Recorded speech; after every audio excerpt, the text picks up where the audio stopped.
Hello YouTube. Wanted to do something different today. It also happens to be on my list of things that need to be done before winter.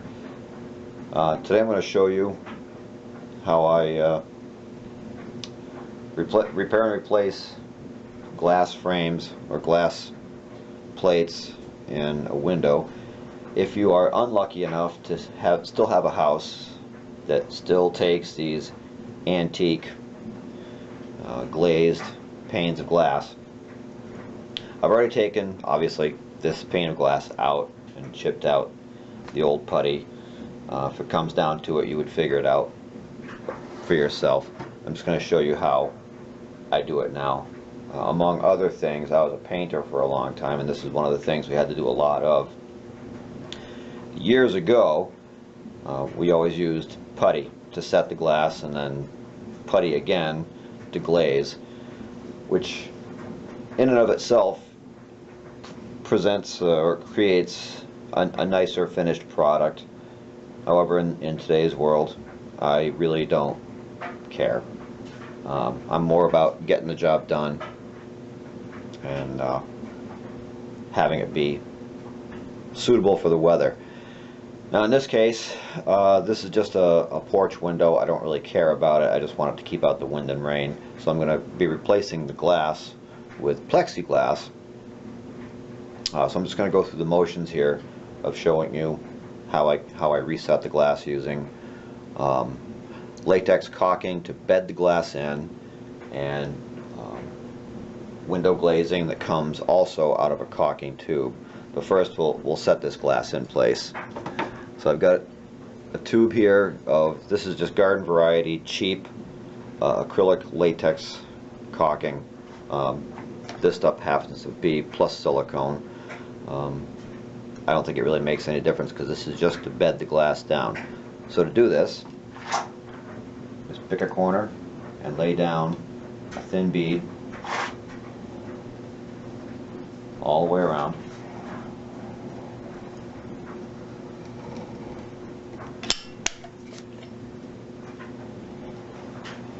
And very thin. You don't want a lot because it's going to squeeze out.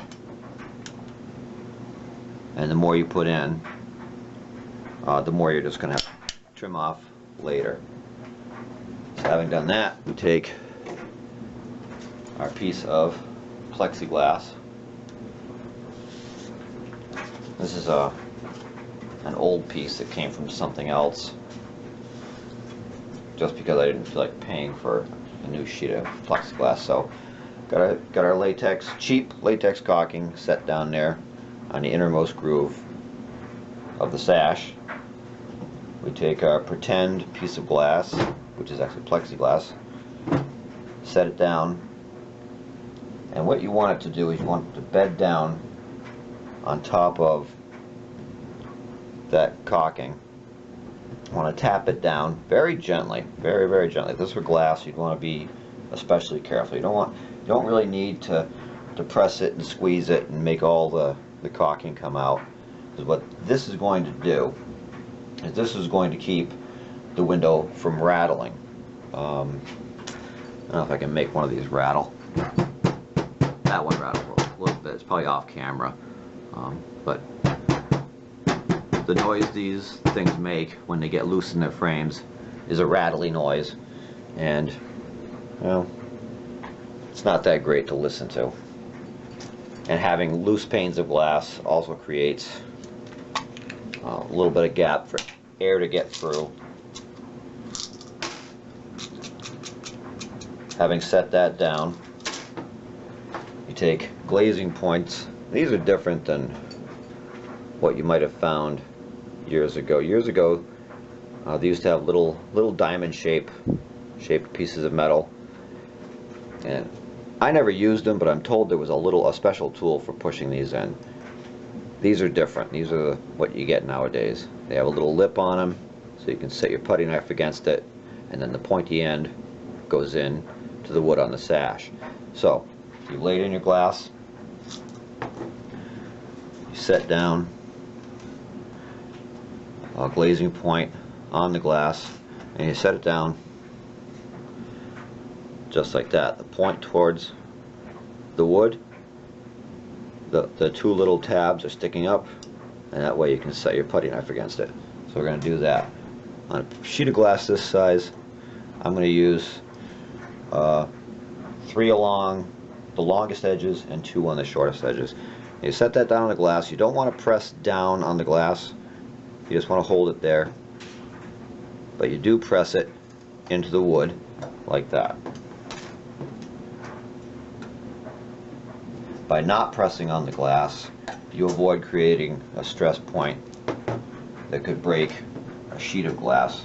This is plexi, so it's not going to break, but glass could. So just like that, no pressure on the glass, just against the wood.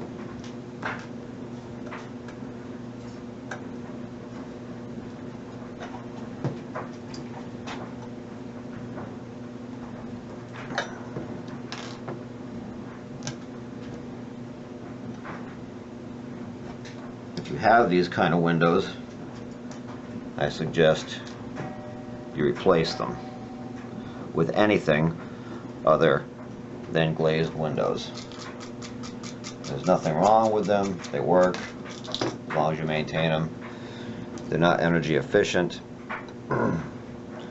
It just happens that I don't have the resources right at the moment to be done with these things. I don't plan on actually keeping this house forever.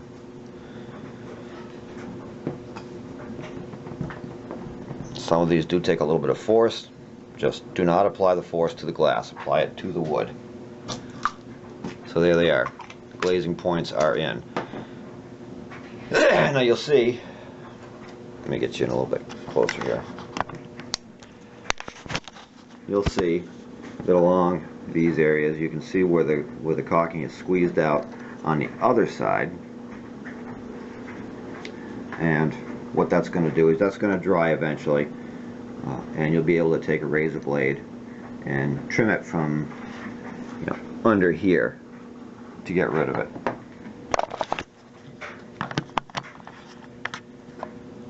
Now, as I said, in the old days, you'd have taken putty and you squeeze it up into a little ball and you thumb it into place and you smooth it out with your putty knife.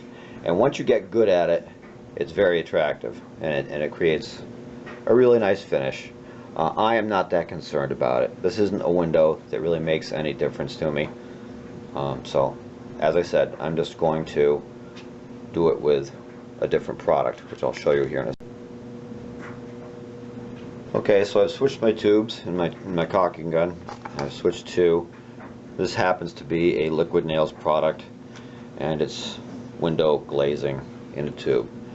This stuff, in my opinion, is just the only way to go nowadays. Just like with the caulking, let me see if I can get you in a little closer.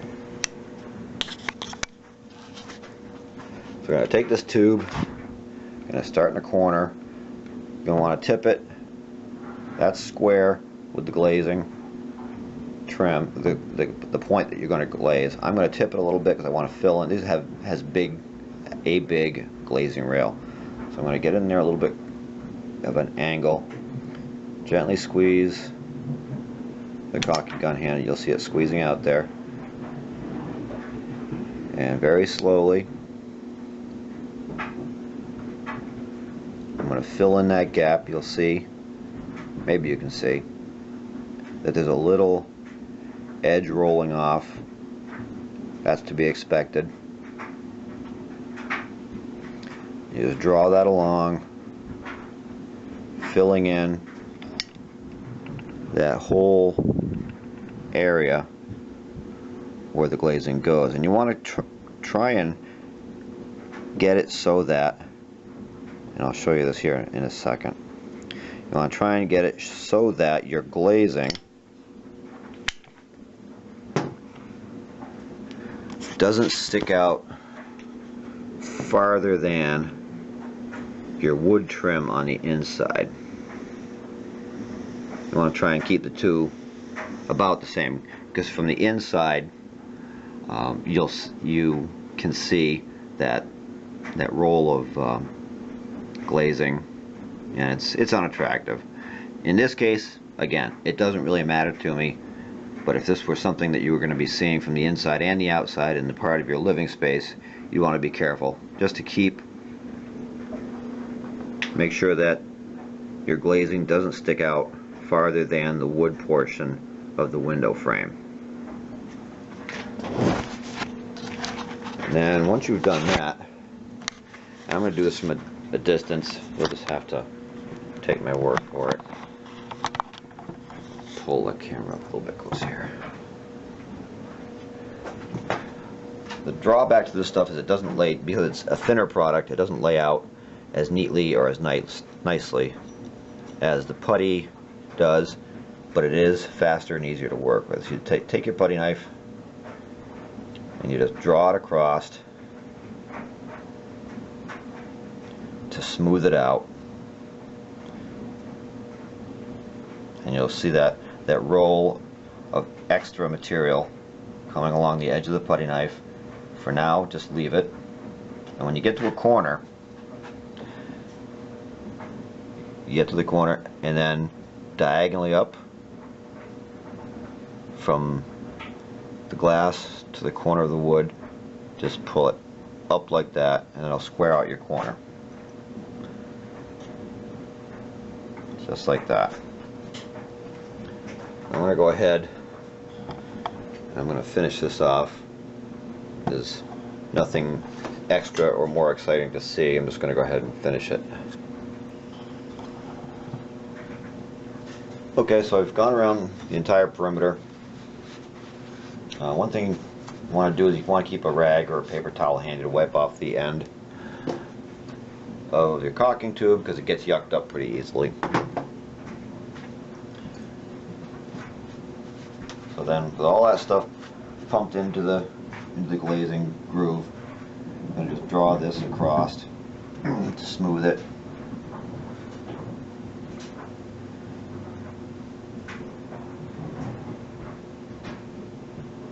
Also helps to fill in any gaps you might have made, because this stuff doesn't lay out perfectly.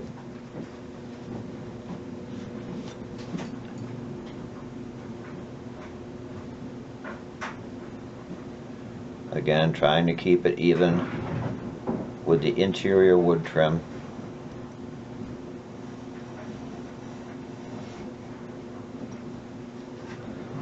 Take the excess off.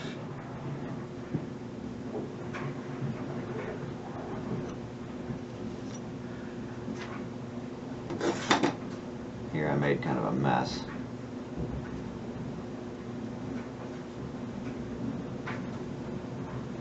And I've got the putty knife tipped at kind of a steep angle, so it'll really push that row of excess material out and away. And then what you're going to want to do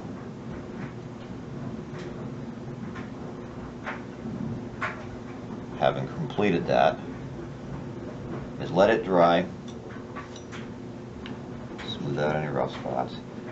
Let it dry. Now I'm doing this in my basement. It's a little damp. It's not a lot of airflow here. So this will take a couple of days to dry, to really set up well. This stuff sets up very nicely outside, in the sun, in the heat. But I'm just not that concerned about this. It can sit here for a few days and cure, and that'll be fine with me. Then once it's set up enough so that you can touch it without messing it up, you can take your tool, go along on the wood portion. You're gonna have to paint this anyway, and you can clean off the stuff that ends up on the wood. You can take either a very good putty knife that has a nice edge on it, or a razor blade, and very gently trim off. I'm not going to because this is wet. Trim off that row of excess material. Now with plexiglass, this is going to leave marks, because plexiglass marks up very easily. Genuine glass is much nicer to work with. You can take that razor blade or putty knife and you can pretty well just zip right along and take that row of extra material right off.